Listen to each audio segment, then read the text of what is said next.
See that again. I mean, that was really fun to watch and something that nobody really expected and how efficient it can be pulled off in a competitive setting. I mean, some people might have tried out in their ranked games already after what happened yesterday. Yeah, it's so dirty. It really, really is dirty. But Onic on the other side are giving a lot of respect to Evos here. They're making sure they're getting rid of the Selena as well as the Ling. Evos might actually consider picking up the Natalia this time around, considering how awkward, Onic Esports felt in Game 1. Because that is, a pattern. It is a tell. Yeah, but in order for Evos to really get the Natalia, it cannot be picked in the first phase. Yeah. Maybe as a third pick, I wouldn't say first I wouldn't say the first rotation of the first phase. Yeah, that definitely is possible as well. So, well, let's see. Onic right now, of course, they don't have the Valer, they don't have the clock again. Not Forster is being opened up, and I don't think that they should go for it, but they are going for the Natalia. Evos, of course, have already expected this somewhat. So instead, are they gonna do the same thing that RQ does? Go for that high loss, go for that Leomord, and try to make sure that this Natalia does not get to play. Or Hilda? Hilda? Question mark? Oh, please, guys, tell me you're joking. Yeah. Oh, we totally are. Like, I mean, I don't expect people. Some people trust Says on that for sure. I mean, really? They can try for themselves. I'm not going to say anything about that. I swear, the one thing about Zaze is that his face is very much, even when he's trolling, he looks so unfazed all the time. He gives this very monotonous look when you talk to him. It's absolutely hilarious, but it's also so hard to tell when he's trolling. Yeah. But, coming back to this, you did mention that, picking Natalia in the first rotation might be a bit of a mistake because that kind of gives Evos, the opportunity to be like, all right, if I have a counter pick in stored, I can actually whip it out. Yeah, I'm liking want to see now. They're going for somewhat the similar pick again. So Uranus, Grok. I'm not to say that it was a really bad pick on the previous run, but they lacked the damage. Natalia packs a punch, but Cyclops. Nah, not feeling it. It's gonna be that Cho, which actually worked so well against that Uranus. So it's gonna be a repeat for the side of Rex. So it shouldn't be a problem at all. Yeah. But the only thing is that anti-mage really has to be wary, like you said. You should not drop at level 1. Especially if you don't have priority. I mean, you can give up priority over your lane if nothing is happening. If you're on the non-turtle side of the map, okay, nothing to worry about. Evos on the other side here, it's pretty interesting because they're following the exact same pattern that they did in Game 1. Again, first 3 picks exactly the same. But looking at Onic, they're recognizing the pattern. They're like, okay, that means Raphaelia is going to be on the table. Let's cut that out and force Evos to kind of adapt. Yeah. Now, it's going to get a little bit more interesting here on how Evos will actually negate the effectiveness of Natalia. So, I'm really thinking, should they really go for something that is really beefy, like what happens yesterday, or should they actually go for another aggressive composition? They can still go for it. That's fair. I talked about Aurora. I actually like it very much, and here in this situation, I'm not so sure about Aurora. Yeah. I feel like the high loss fits a little bit better here. Yeah, I think Hylos definitely would be that great option that they could go for. But instead, they're actually opening things up with the Lunox, which could also dodge Natalia if she ever were to appear in front of her face. So yeah, they are building composition that kind of plays around it. I mean, you can't really do so much with the carry per se, but which is a little unfortunate. But you have to understand that if you can limit the amount of targets that Natalia can get picks on, she can't get ahead as far as you would like her to be. Evos here. What's really interesting is that they actually banned out the Leomord. They want to make sure that they don't have multiple threats to worry about, because Leomord is a very dive-heavy sort of hero.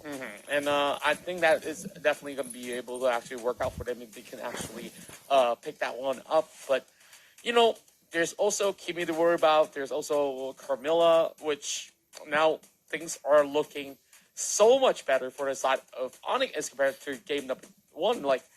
I'm looking at both sides, and I think that this will eventually even things out.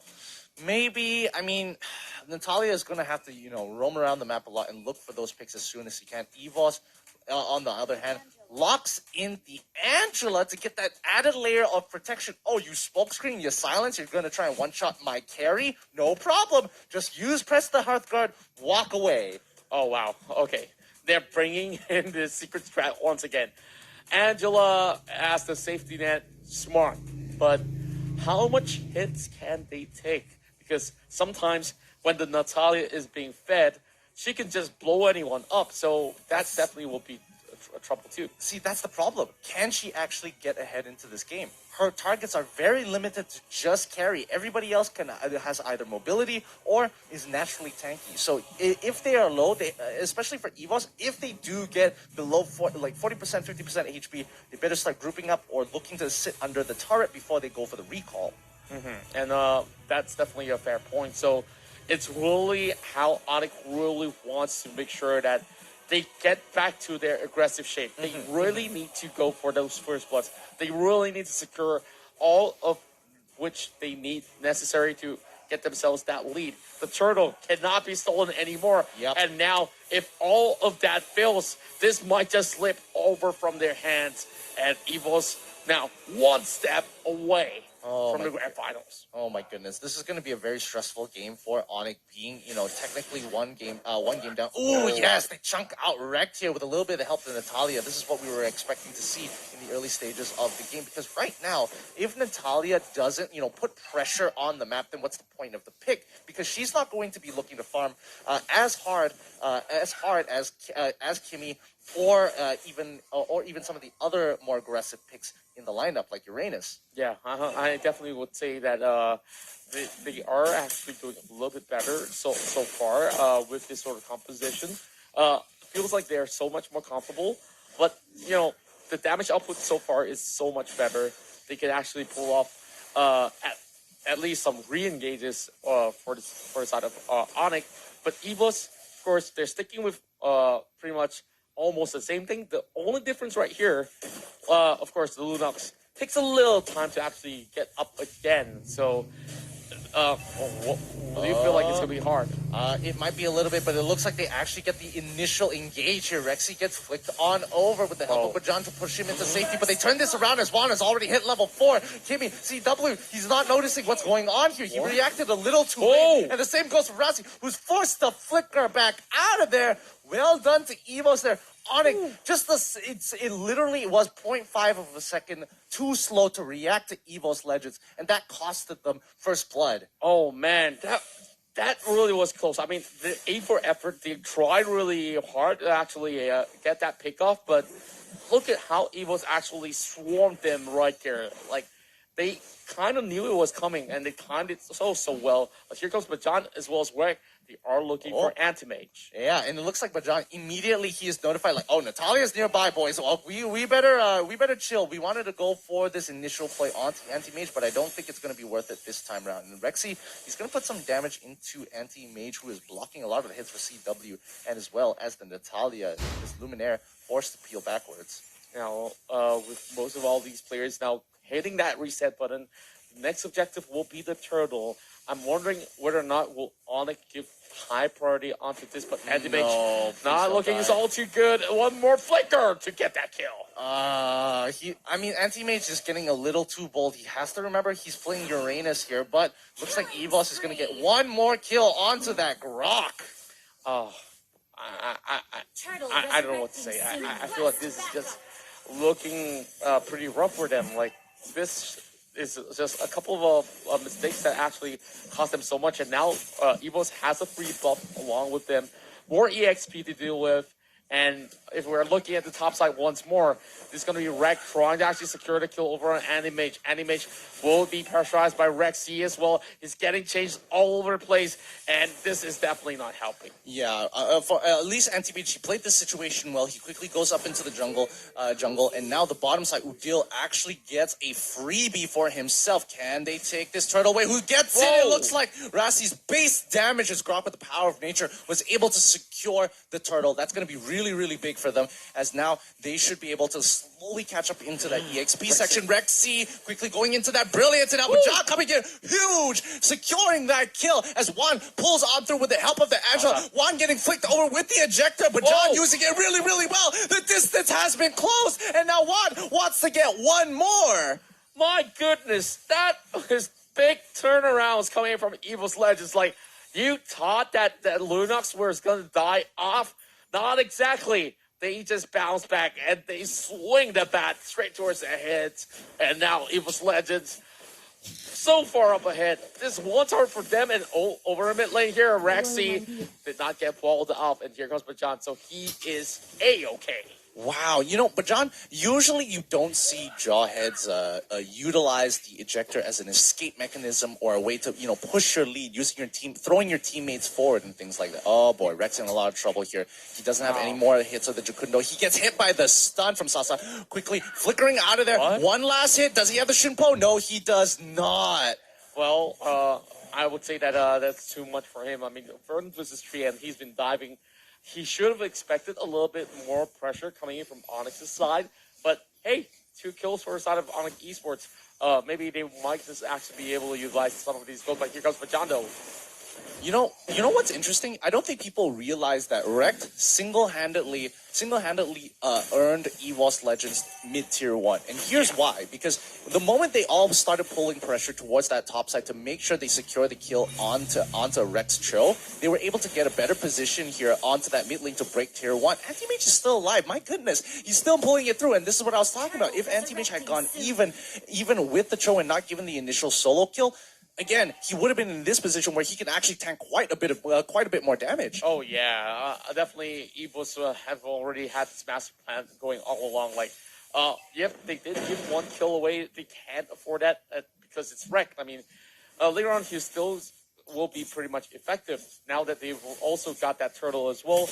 And Anti-Mage, yeah, he definitely needs to be around, and now he's going to be assassinated as well. Rekt going down for a second time. Rekt does net them an extra turret though, so you know, as long as the offlaner of all people is dying, that's actually not too bad. Because remember, look at the items as of yet. Cho is slowly building up more defensive items this time round, rather than going ham, getting the endless battle, the bladed heptastes this time, in comparison to the Uranus, who's barely even finished his first item. Yeah, this is definitely something to take note of. Most of the Cho that has been played out, they play only aggressively. So this is a different side of what Red has brought in from game number 1. For sure. Now, checking out here, CW is going to be able to get his red buff. That's going to be important. Oh, Rassi, is he going to survive? Looks like the Lunox didn't take the magic worship, so there isn't that extra burn. But the impure rage really made Grok look like he was butter. Oh yeah, he just got melted down, and that's going to be the flicker coming from Bajan. Luminaire getting engaged upon over the mid side as well. Rest of the members of Onic will have to back away. Anti-Mage will be able to on the string. He will come over on the side. Ejector coming up, but he does have so much room, and he does not get flipped all the way back. Oh my goodness, Juan should have absolutely died there. Onic kind of like walked around it, but when they put the damage and the shield from the Hearthgird was there, on top of the love taps from the Angela, they're securing kills 1 by 1, and Sasa gets ejected backwards, but John making the plays, they secure another kill, and they get the golden staff for their carry. Oh my god. Being Juan right now, it feels so good to play marksman when you have a team like this. Yeah, it makes it all too easy, and now Rex will be actually forcing Anti-Mage all the way through. He can't even escape out of this, and the rest of Evos looking to actually chase right through. How long can he take? Uranus is actually making some actually great escapes, but it will be Rex just knocking it up in the air. Luminaire is still going for a chase. Well, there will be the godlike one with 7 kills. Oh man, Uranus can take so much punishment here as Evos slowly rotate towards the bottom side of the map. They're trying to be efficient with their movements. You know, they break mid tier 2, they quickly rotate into the jungle, and then when you look at me like that, when you looking at me like that, Aaron. Of course, like they did some great turnaround, but well, Anti-Mage definitely bought enough time on his Uranus, but you know, that's definitely Onic Esports still needing to actually do so much more. Now, there's a little bit of a standstill between Evos members.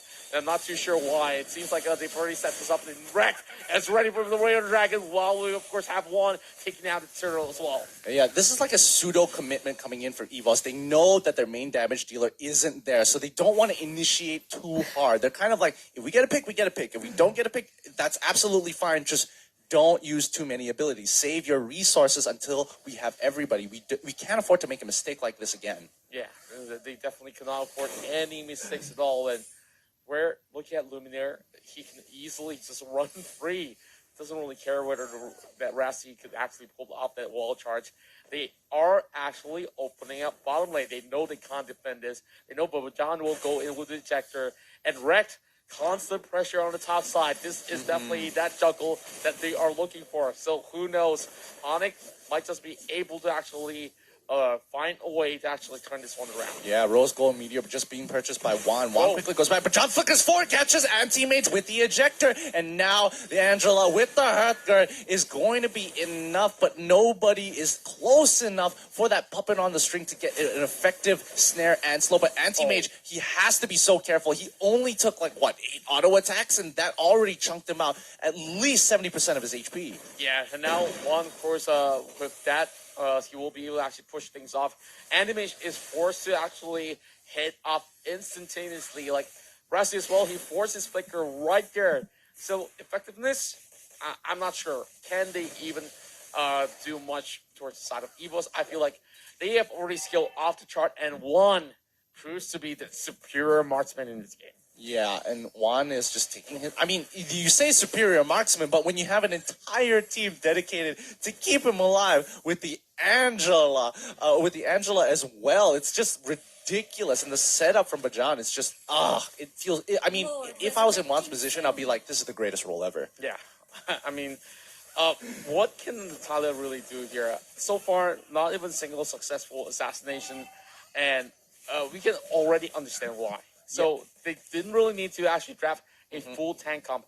All they needed a great support, and in the form of Luminaire, they trust. But I think you also have to understand that Evos is playing around this Natalia. You see, nobody is really below that 50% HP mark at all times. They're trying to keep themselves alive as much as possible. The Angela is keeping them topped off.